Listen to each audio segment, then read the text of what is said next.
Hello, it's Joe. I know it's been a while, but I really didn't want to miss out on these end of the year videos because they're like my favourite videos to make and to watch, and so here I am. So in this video I am going to talk about the best books of 2019, aka the books that I read in 2019 that were my favourites. Oh, and as a side note, I will be putting timestamps and trigger warnings down in the description, so if you are someone who needs trigger warnings before trying out a book, then maybe check the description. And if you're someone who doesn't want to listen to me talk about all 5 of these books and is just interested in one of them, then again, check the description for the timestamps. Now, I am only going to talk in detail about 5 of them because, you know, I don't want to be here forever, but I do have a stack of about 8 honourable mentions that I just want to reel off to you because they were an important part of my reading year. I just don't have time to talk about them right now. So the honourable mentions are Lair of Dreams by Libba Bray, I Wish You All the Best by Mason Deaver, Daisy Jones and the Six by Taylor Jenkins Reid, The Nowhere Girls by Amy Reed, On the Come Up by Angie Thomas, Autobiography by Christina Lauren, and The City of Brass and The Kingdom of Copper by S.A. Chakraborty. So those were the honourable mentions, and now we're on to my top 5 books of 2019. Coming in at number 5 is The Poet X by Elizabeth Acevedo.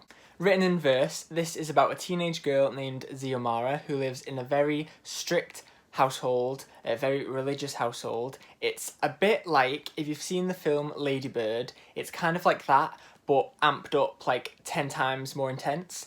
Her relationship with her mother is very similar to Lady Bird's relationship with her mother, except again, much more intense. And Xiomara has this huge passion for slam poetry, but her mother does not necessarily approve. And one of my favourite things about this book is the way it explored trying to follow your passion, even though you live in an environment that doesn't necessarily want you to live your dreams. I thought that was done really well, and even though it was written in verse, I thought the character dynamics in this book were like phenomenal. The characters all felt very real and the relationships between them were very fleshed out, and again, considering it's in verse, it's a testament to Elizabeth Acevedo's writing that she was able to convey that in such a short amount of words. I actually read this physically, but I would love to listen to the audiobook when I have the opportunity because Elizabeth herself narrates the audiobook and I hear that it's an amazing experience, so I'm going to have to reread this when the audiobook comes available on Scribd. I haven't checked in a while actually, so maybe it's already on Scribd. Hopefully it is. And one of the reasons this book stuck with me and made it onto this top 5 list is because there is a scene towards the end of this book. Obviously, I'm not going to spoil it for you, but it's very, very emotional. And honestly, that scene, I think, is going to stick with me for a long, long time. So that scene, as well as everything else I just mentioned, is why this is number 5 on my list. Number 4 is Nevernight by J. Kristoff. Set in a fantasy world where 3 suns almost never set, this book follows a girl named Mia Corvere who trains to become a fully fledged assassin of the Red Church. Now, I know that seems like this is going to be a generic assassin book, however, it's far from a generic assassin book. I personally was sucked into this story immediately. I know a few people say that it takes like 100 pages to get into it, but for me, I dived right in there and I felt fully immersed straight away. It may have been something to do with the fact that the audiobook for me was just incredible. I think the narrator did an excellent job, and I had a lot of fun listening to this as well as reading it physically. It was one of those fantasy books where I felt so immersed that I barely had to think about it, if that makes sense.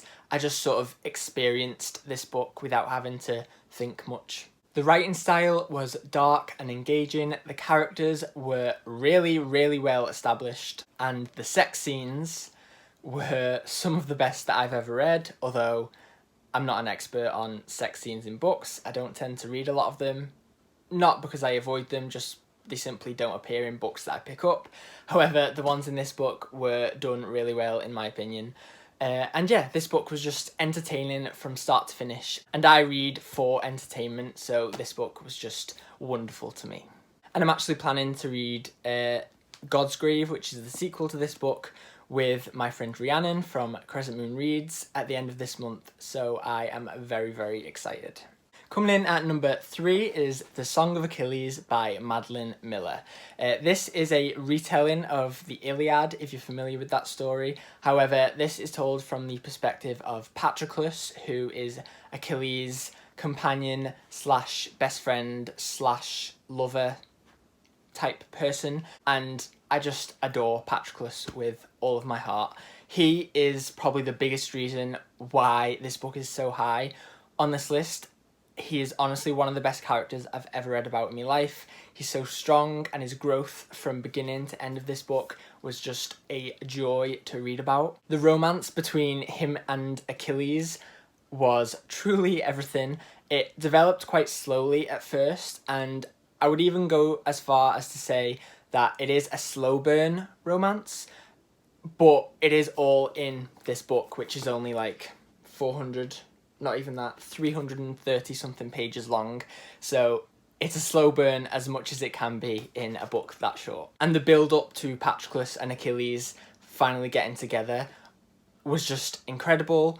And when they actually did get together, the payoff was just amazing, and I loved it a lot. I'm usually the type of person to need quite a lot of action and things going on when reading a book to keep me engaged. However, this was not the most action-packed book in the world. It took its time. However, I just felt that it was paced beautifully, and I didn't mind that it was kind of slow because I was just so enraptured in the characters and the world and so interested in what was going on the whole time. And of course, Madeline Miller's writing was stunning. I think it had like the perfect amount of description without being overly complex and flowery, which is like what I want. Oh, and I also can't talk about this book without mentioning Patroclus's friendship with Briseis. Their friendship to me was definitely one of the best aspects. It wasn't like a huge part of the book itself, but to me, it really felt like it was. And yeah, I just loved their friendship a lot. I loved this book a lot, and if you haven't read it, please give it a chance because it's so good. Coming in at number 2 is The Deathless Girls by Kieran Millwood Hargrave. This book is marketed as the untold story of the brides of Dracula, and I would like to kind of amend that, because to me, a more accurate description of this book would be an origin story for 2 out of the 3 brides of Dracula. So this story follows 2 sisters who are in a traveller community, and pretty much right as the book starts, their travelling community is raided. A lot of the family are killed or tortured or captured, and the 2 sisters are captured and taken to this evil lord, and essentially the story follows them as they sort of go through a lot of pain and a lot of heartbreak, and they sort of have to stick together and learn how far they'll go to protect themselves and each other. I personally fell in love with this from the very first page. Well, I actually fell in love with this just from looking at the cover because it's absolutely stunning. But as soon as I read the first page, I was like, I knew that I was going to love this a lot. The writing is absolutely stunning and just pulls you in immediately. And the bond that the 2 sisters in this book have is honestly one of the best that I've ever read about. And reading about what they go through together in this book was truly, truly heartbreaking, but so good. It's one of those books that is much more about the journey than it is about the destination. For example, like I said, it is marketed as a Brides of Dracula story. So you know going into it that these 2 girls are going to become vampire brides. However, that really only happens very much at the end. And like I say, it's about how they get there rather than when they're actually there. Also, there is a wonderful sapphic romance in this book, which I think was crafted beautifully, and yeah, I just love this book a lot, and I need Kieran Millwood Hargrave to write a sequel, because I do want the story of the Brides of Dracula when they're actually brides, so I need that sequel, please. Thank you. And my number 1 book of 2019 is The Black Flamingo by Dean Atter.